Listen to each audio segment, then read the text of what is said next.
Welcome to the Real Estate Power Play Podcast, your launch pad for skyrocketing success in real estate investing. I'm your host, Gabe Rodarte, alongside Mark Monroe. We're ready to bring you transformative stories, groundbreaking strategies, and the insider secrets of real estate giants. Get ready to accelerate your investment journey and become a true power player in the world of real estate.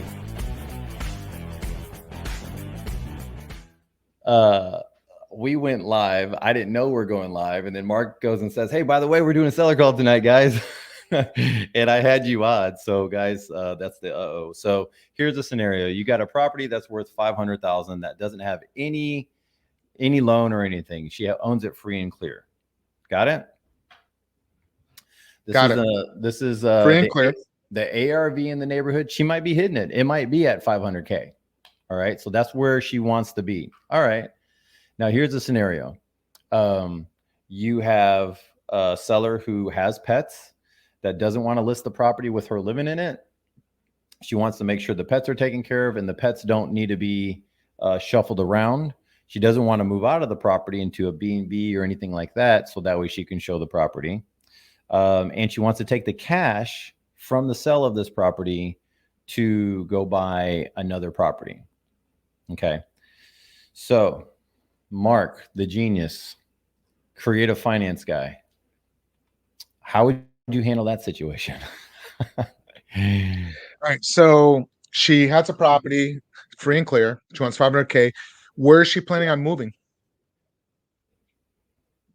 Local. And why is she selling? The house is like 3,500 square feet, something like that. She doesn't need it anymore. Everyone's moved out. And she wants to downsize. Okay, which is great.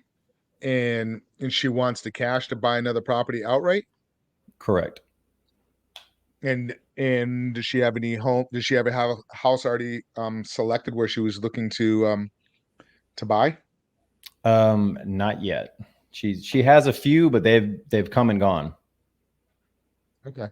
What's up, Michael? What kind of price range is she looking in? The 300s, 350s.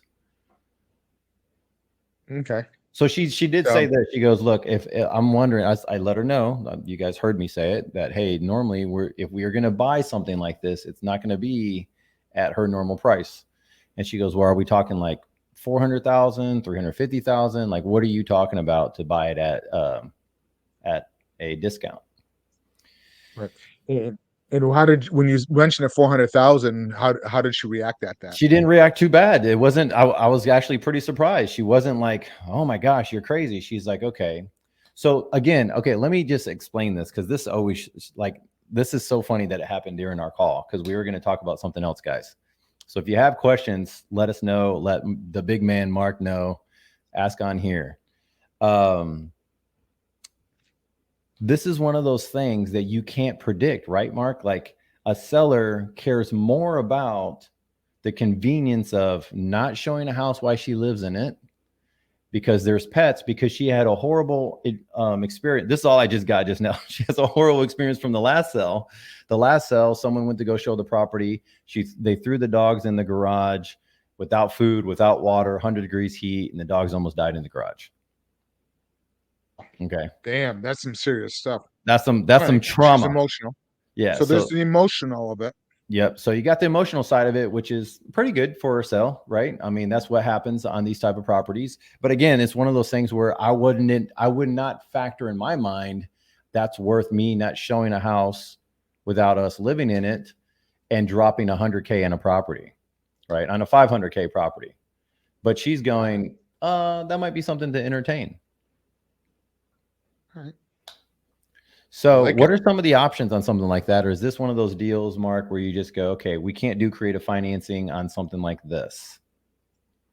I mean, you could do it, but especially when the rates are low, you could do this one really easy. Just refinance it and take some cash out and use that cash to put down on the other property. That's one way. You could still do it if you run your numbers, and just do it on run your numbers and do like a 5-year term, or if the arms, like the 2-year or 5-year adjustables work, but they're pretty close to the 30-year. But back in the day, not too long ago, where your arms were lower than the other one, so you can kind of bring it down. I remember doing one back when the interest rates were at 7.5. I could do a 5-year arm on it at I'm sorry, a 2-year arm starting at 5%. So that helped a little bit in the payment. So you could offer that one, taking you just got to run your numbers, like run it at a 7.5%, like at 300,000, what the payment would be, give her that capital, Okay. and then you take over and make the payment. Say, hey, I'll make the payments on your behalf on the 20th of every month. I'll go ahead and send the payment directly to the lender on your behalf.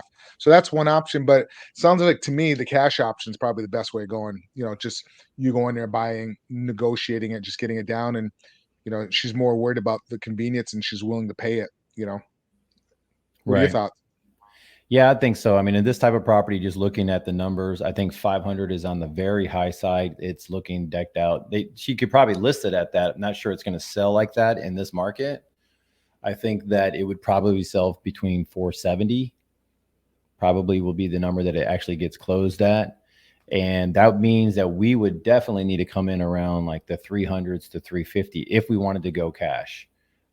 She already told me, and she's about to send me some photos of what it looks like, but she already told me she has a painter on the inside, stuff like that she's been getting ready to sell. So that's pretty much the option. Look, she was talking about doing a bridge loan. And one of the things I was thinking of, like, if this was my property, is I would just, if I needed the cash to go close on another property, you could just pull a HELOC against the property.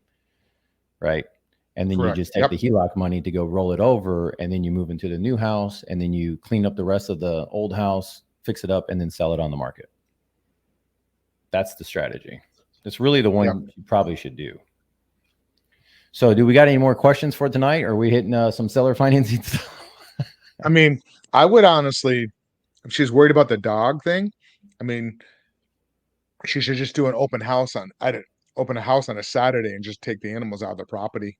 That's probably the best. That's what I would probably do if I was the Right. seller. But you know, if you're a realtor, that could be an option just to get the listing.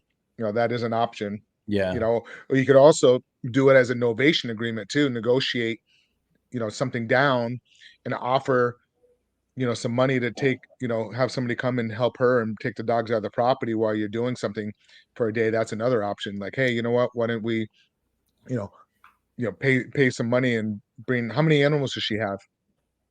Two. I heard the dog, the golden retriever, right? Yeah. Golden retriever. 2 golden retrievers. So, again, there's a problem there, right? And her problem is she's worried about her animals. Us being creative, how do we come up with an idea to be creative to help her out, and then we can make some money along the way. Right. So that's kind of the thought process. So, I think this is a great idea. think I think there's a strategy here where I could help her list the property. I could list the property. I could help her with the dog situation. Right. Obviously, the dog will not be put in kennels. She told me the dog does not. So it's like take a long walk at the park type of a situation.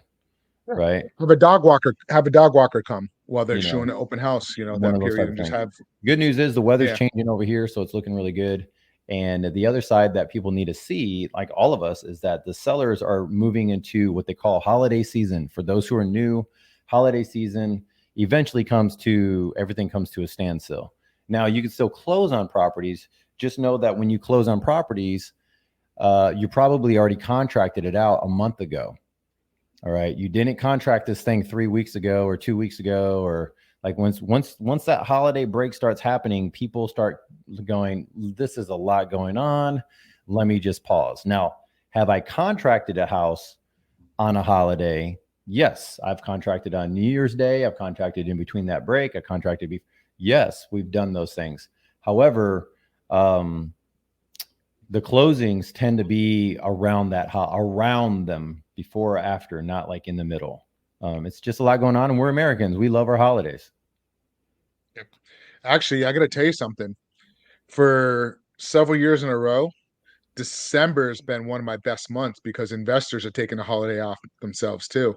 I've had some For incredible contracting, it's your months in best month December. for getting deals under contract, right?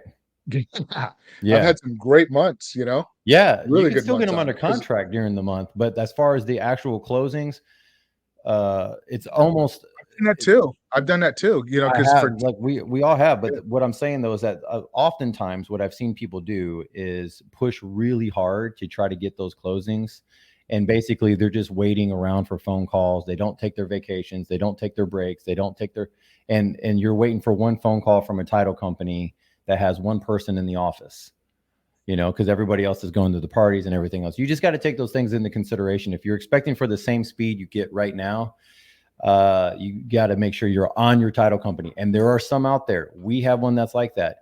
Majority of them are not going to be Johnny on the spot, right? But we prepare them beforehand.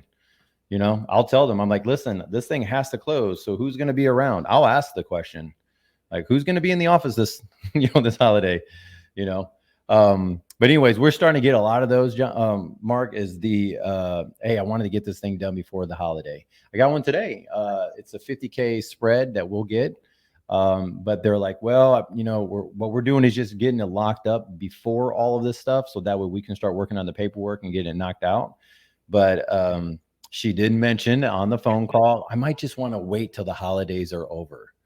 And I'm like, man, so you're just going to start hearing a little bit more. You just got to learn how to maneuver around just that. lock them up.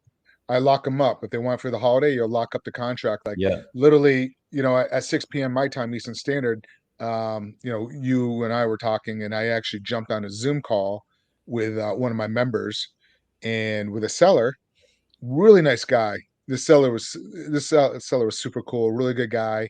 Um, and you know, he had some concerns, and we just addressed them because you know we're doing an agreement for deed on this particular one, um, and we put it into a trust, and he has some questions about how it works when we put properties into a trust and everything. So, and it worked well. So he said the biggest thing for him was like, you know, when's he moving?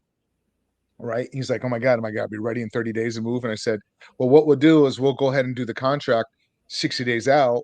We'll go ahead and put on the contract that will be on 12/10/2023, closing on or before the due date to make him Yeah. feel good, and then our capital is allocated for that asset, and it gives us time to opportunity to kind of find our tenant buyer or whoever we're putting into the property, our exit strategy." So it worked out really well, and the guy's really good. And the whole conversation, I would say about only 20% of it was only talking about the deal, and everything else, 80% was really getting to know the guy, because this is going to be a marriage. You know what I mean? We're going to Yeah. be, you know, it's going to be a 5-year term with this guy. So it's going to be like a marriage with the seller. So worked really well. So you want to build a rapport. So besides, you know, us, you know, convincing the seller to make sure they're in good hands with us to handle the property and make sure they're getting payment. At the same time, I'm interviewing them too. I want to make sure they're going to be easy to deal with, and I'm not going to have headaches and everything. I've actually fired a seller before. I'm like, dude, I'm not closing on Mhm. this. Actually, just we had one not too long ago. Um, this girl was, I I get don't it. know, I get it. Yeah. you know. Yeah. So we're talking about creative strategies. We're in the creative strategy group on doing it just all different ways. And so we just happened to get a phone call come in where the seller, just one of those situations that I think that a lot of newer folks run into these. I mean, I'm experienced and I run into these things. You don't get to choose who makes who calls in, right? And who you want to deal with. Um, so this was just one of those things. And like Mark said, this is probably a seller that's going to give me a run for my money from what I hear. All right. Just within the first 10 minutes of a phone call, this one's going to make me run pretty hard. So I would want to make sure all the ducks are in a row, all the paperwork's like fine tuned on what would need to happen and how we would go about whatever strategy we choose for her. But I would have it written out. I mean, even if it is the whole Mark strategy, list the property, we'll then do a showing type day. I would have that written out. Do you agree that this is what, because you just want to cover your ends on, and as you grow through the process and get the experience, you realize which ones are going to cause a little bit more issues later on down the line. And it's just not worth doing. So as we do creative strategies, Mark, and what we're learning today, we talk about seller finance strategies. I know we're talking about doing some commercial strategies, right? For doing some financing.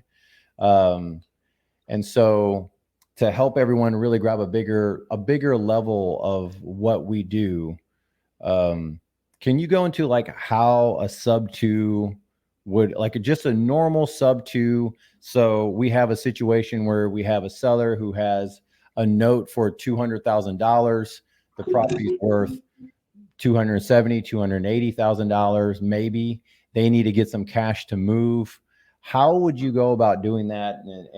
And how do you talk to the sellers? Like, are you just telling them straight up, or are you just going, hey, I got 5 strategies, let's talk through them? Like, how do you really prepare the conversation? I really listen to the seller, um, and I don't want to do. I don't say 5 strategies because I'm going to confuse them. Right. I just know from my past experience, listening to the sellers and what the sellers' needs are, and that will determine on what strategy and what approach I'm going to do with them. Kind of, but it really, I'm asking questions, a lot of questions, a lot of questions, a lot of questions, and pulling out as much information as possible in how to solve that seller's problem. Be creative in coming up with an idea. So, So for what's example, not a, yeah, I was gonna say what's not a specific question, but what's a question that someone needs to be, or what's a topic that someone needs to have answered? Like, is it questions that's geared towards the property, geared towards their personality, geared towards what they're doing in life, why they're selling? What's yes, one of the areas that you need to get from somebody? it's why are they selling? What is the issue? Like your situation. She's selling because the house is too big. That's her main thing, and it's probably a lot for her. And then what I normally do is I will go into that and ask questions like, "Wow, it's such a big home." Like, "How many bedrooms?" Right. And I start asking questions about it because I'm gonna make her feel pain in my questions, like, "How many bedrooms? How long have you owned the home for?" How old is the roof? Like, how big's the property? Do you mow that lawn yourself? Like, Hmm. how many bedrooms do you have to I'm assuming you gotta go Right. through. Like, do you clean that? How long does it take you to clean that house? Right. Um, you know, do the dogs have their own room? You know? So I ask questions like that because I already know there's a lot. Like, is there a basement in the property? Is Right. it furnished? Do you have a garage? How much stuff is in there? Like, so I started asking questions like that because for a one single lady in a 35 square foot home, you can imagine the chores and the job. That's almost like a full-time job to her. Right. So And you got the that's pets one and they're thing. running around, and yep. So that's kind of where I go with it because I know what her problem Hmm. is. I'm asking her questions about the problem.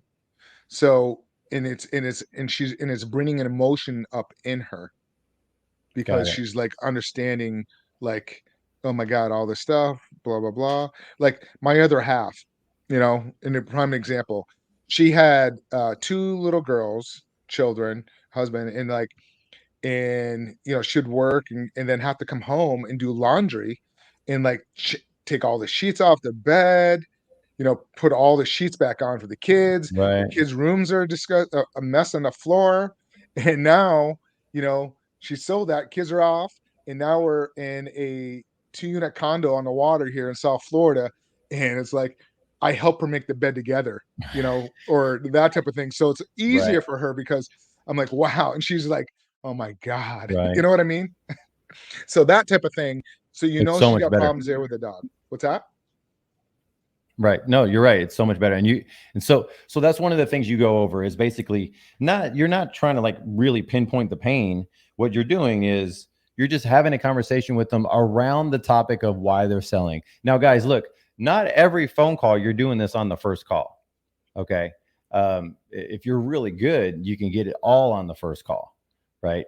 But sometimes it's like, okay, well, figure out what's going on. Okay, and then you're popping back in it at a different time. But if you're really good, you should be able to just knock this stuff out to see where in the gauge, where in the funnel are they at? Are they just making feelers? This lady's kind of doing a little bit of feelers, seeing what they're at. They had already had some people out at the house before. Um, or is it something where, which we have a couple of them recently, where they're looking to sell? You're on the phone with them and they're like, I want to move on. this is what's going on with my property. This is what I need to do. Almost telling you their motivation without you even asking, right? And then in that situation, when someone's just kind of being an open book with you, Mark, are you, what normally happens next? Like, when do you get to that point? And I think this is that ultimate catch of, I think I see with a lot of newer folks, of when do I start asking them about how much they owe? When's their monthly payment? All those things, instead of just like hammering right away. Okay, what is it? What's your monthly payment? Where are you at? What are you doing? You're kind of building a rapport first, right? Absolutely. And just like what Michael's saying there, motivation. When, and she said that to you. What's her timeline? Did she give you a timeline? Yeah, before the holidays. Yep. And my guy did the same thing. He said around 30 to 45 days. That's a timeline. To Right. condition, what did she mention the condition of the building? It's in good shape. Property? Basic shape. Yep. Yep. And same with this guy. He said it's in good shape as well. We saw photos. Price, she talked about the price. Yeah, with us, with our seller, we gave him exactly the terms he wanted because it worked for us. And it's all about rapport. It's really about rapport. And then at that point, when I start getting into it, we just start coming up with options like, hey, like in your situation, this guy's situation, we're only putting 20K down on ours, and we're doing a seller finance or agreement for deed actually, because he has a mortgage on the property. He's not financially distressed, so I didn't even bother pitching subject to, because sellers that are not financially distressed and you pitch a subject to, they're going to look at you like you're out of your mind, that type of thing. However, in Texas with you guys, you can't do these other strategies. Your only option is subject to. So you have a little bit more of advantage because the seller is like, hey, these are the only options here. And you guys are known down there, but in other states, they can't do subject to on that stuff. Right. So that's kind of what we did. That's kind of the direction what we did on ours. So then we just talked to him like, hey, what if I can give you your price, what you wanted in this one, but then like if say, hey, one of the questions I do ask before I get to that point is, if you can't sell the property, what are you going to end up doing? Yeah. And I just shut up. And this guy, he said, well, I got to move back because I want to be closer to family and stuff. So he wants to move to Pocono. So he goes, I'll just rent it. And they're like, okay, what would you want to rent it for? The guy said, $2,000 a month. So, and we ran it and said, okay, what if we do an agreement? Well, we take care of the maintenance and repairs, pay you $2,000 a month, and we sign everything and we go ahead and close, but everything sits in escrow for 5 years. And the guy was perfectly fine. So the only thing that we had the condition on that one was the timeline. So we gave him everything he wanted, the price, because I'm willing to pay fair market price as long as they're willing to give me terms. Right. But I need the cash flow. I need to make sure the monthly payment works. If the monthly payment doesn't work, then it's not going to work. So what does that look like? What does that cash flow look like? Does the cash flow it's deal per deal for those who don't know. I mean, if you're looking in the higher price range, you want a cash flow more than $200 a month, right? So that's pretty much where we're at, right? So what kind of cash flow are we talking about on this one? $500 to $600 a month on the one I just went over. So we can get about $2,500, $2,600 a month. And so it's a 3-2 with a mother-in-law suite next door with a 1-1 that is being rent for $700 a month. Wow. So somebody's that's part of this package? It's in it. So we're gonna end up wrapping it. So our end buyer, we could technically probably get even a little bit more because they're gonna get $700 a month coming off of it. Wow. Yep. And it's the person's in a lease. So it's like, okay, so we're going to just make sure in our wrap agreement that they can't evict that person. That person's got to stay there for freaking a year. Awesome strategy, Mark. That's awesome. Yep. So we're putting in there, if they want the people out, they got to pay the person to leave $9,000 plus moving expenses. The tenant that's in there, because that was his other concern. That was his concern. Okay, that's cool. Cool. All right, man. So we have what we're talking to sellers about, guys, on this call. Obviously, you heard one of mine that was kind of like on the Johnny on the spot. Wasn't really expecting All right. Which I thought was funny. And then just to go, lo and behold, it was a seller that was uh, every bit of her name. And so, and that's just a funny joke for those who don't know. That's what it is.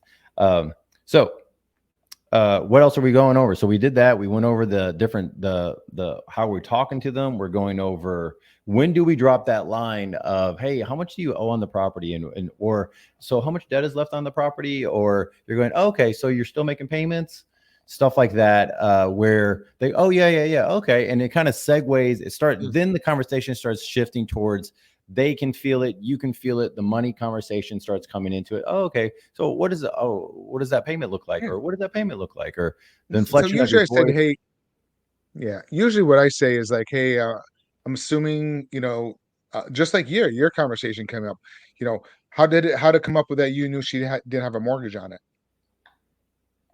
I go, oh, okay, so it's paid off. And she's Yep. like, and she actually told me, yeah, she's like, yeah, it is paid off. So there you go. So Yeah. I go into Oh, it. it's I paid said, off. is there a mortgage that's going to be paid off? That's how Right. I go into it, just like that. Right. Is there a mortgage that's going to be paid off? Mm-hmm. You know, so it's the same thing. Yeah. Yeah. But then I usually can find out a little bit. So I kind of can gauge how long, when I'm asking questions, how long you've been in the property. So I kind of use that as a gauge. Like, I think if there's going to be a mortgage on it or not. So I said, hey, is there going to be, I'd say, is there a mortgage going to be paid off? On something like that. Mm-hmm. But sometimes I wait until like I talk, they'd be willing to rent to own and stuff like that in the numbers before I kind of go there and ask questions about it. Because if I can tailor around what they want, then the rest of it I just kind of go backwards. So I don't really care so much about it as long as my numbers work. And then I'll just kind of start asking those questions like, so, all right. So like on this particular one that we're doing, his mortgage is about $1,500 a month, and he's going to get $500 a month difference on mine. All right, my His appointment, mortgage is what's he saying there? $1,500 a month, and what's 500 a month difference? To the seller, we got to pay $2,000 a month, Okay, 15 to the first mortgage and 500 to the seller. got it. So you're So it paying works. him down in payments. You got it for his Okay. equity.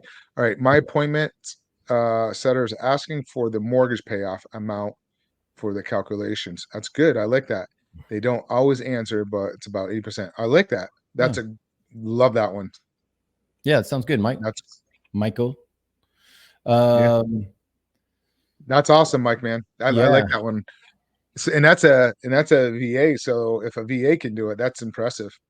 Great job on that one. Cool. So yeah, I mean, and so what's on your deal, what do you think you would do as an exit strategy? Um, I don't know. I got to go back and see what the value of that property is. I do have another one that I'm going to use your strategy of. He needs about 8K to move, and he wants 12K total. So we'll just ride out that 4K in a monthly payment, set up to where I just pay him on monthly payments. What that does is, this is a sub 2, and so it just lowers the amount that I pay up front. It's only $4,000 difference, but on this one, I don't want to come up with that $12,000 just because I could pay $12,000. So one of the things I realized from you, Mark, and just the creativity of saying, how do you stay in this thing the longest for those who are looking to do creative financing? You got to come up with some cool strategies. You got to learn how to spread out that dollar. If you're just looking at cash in, cash out, I know a lot of good guys who do that, and they operate differently. Maybe they have a working spouse, right? Maybe they have some other things going on, or they do a bunch of flips, or maybe they have other income streams. That's great. If you're looking at this thing of going, okay, I want to be able to work on different strategies, hone my skills down, get good at this, and make your dollar stretch. I love a lot of stuff that Mark comes up with, and he gives me ideas and stuff. So I'll pay $8,000 for this property, $1,650 a month right now. I could get close to $2,000 a month on rent.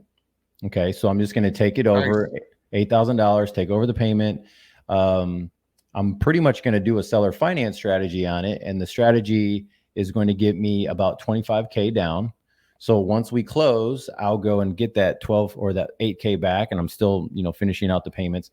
Now, seller finance strategy on this one is going to take every bit of 2 months because he has to exit the property. He's still going to be in it for a couple weeks. Then we got to market the property, do the RMLOs, work through that whole process, and then get somebody in there. How long does it normally take you, Mark, to do those? It's about the same. It's about the same. That's why we said to him on ours, it's the same thing. He wanted to kind of do 30 days. And I kind of wanted to push it back a little bit more because it gives us more time. So we're not exposed so long for the capital, if that makes sense. Right. You know, so that's kind of the same thing. What we would definitely close it soon, but you know, I didn't want to put him under pressure. And so we told him it'll be a moving target. You know, we'll work with you. We're constant communication. And again, that gives us enough time to go out there and, like you said, start marketing the property. We put people into our program. That's kind of what we do. Right. Because they want to become owners on that. You said something a second ago. Oh, shoot, I should have wrote it down. You said something really good, and I wanted to point out a second ago. But the other thing is you said about stretching the dollar and being creative. You know, I did one not too long ago where the property needed like $71,000, and wasn't a whole lot of money to be able to stay in the middle for the cash flow, and so it really wasn't worth it. But there was a deal there, so I was just going to assign it for $15,000. All right, do an assignment, and then the seller wanted $10,000 down too. So it was going to be pretty hefty. 71,000 plus my 15, plus the seller wanted his down payment. Right. So we got a buyer, and the buyer had some money, but the down payment just did not make sense, with all of it. So what we ended up doing is, to make the deal work, I was going to have to drop my fee down to like $4,500. Okay. And I'm like, I'm not going to do that. This is what I'll do. I will take my assignment fee. I'm going to bump it to $30,000. And you can pay me over 5 years at a 9% rate. In the first 6 months, no payments. So you can put all the money into the property. And then I did the same thing with the seller. The seller got his $10,000 down, and the buyer didn't have to make payments to the seller for the first 6 months. Perfect. So we ended up doing the deal that way, structuring it. So I'm going to get about $42,000 instead of only $4,500. Boom. See, this is the cool stuff of stretching the dollar, guys. I mean, this is the really cool stuff of different strategies that you can do. We're doing multiple note strategies right now, and I was talking to Mark about some of the stuff we're doing with some of our normal properties that we have. Yeah, you were talking about a couple of years. That was a good one. Yeah, just simple stuff of moving things around. So, for instance, we got one where we'll probably borrow. I mean, let's just say you have a neighbor, Mark, that's like, I got $50K to put to work. We've been best friends for a couple of years, and I got $50K. Can you put it to work? And you're like, yeah, I got some properties all the time. So with that, knowing that you can acquire property for what, 12, 15 grand, right? You can essentially buy close to 3 properties with that dollar amount, with $50,000, right? So what do you do? So you got $50,000, you have 3 different types of properties, you get that money, all right? Let's say if it's even at 12%, 13%, 14%. But what it did was give you the working capital to go and acquire properties. And this is really good for those people who don't have the working capital up front. You can say, hey, look, I'm going to acquire this property. You got to make sure it's a good seller finance, right? Or something that you're going to get that cash back on. So now you acquire the property. It costs 15 grand. So you pay the seller some of the funds. You take over the sub 2, right, Mark?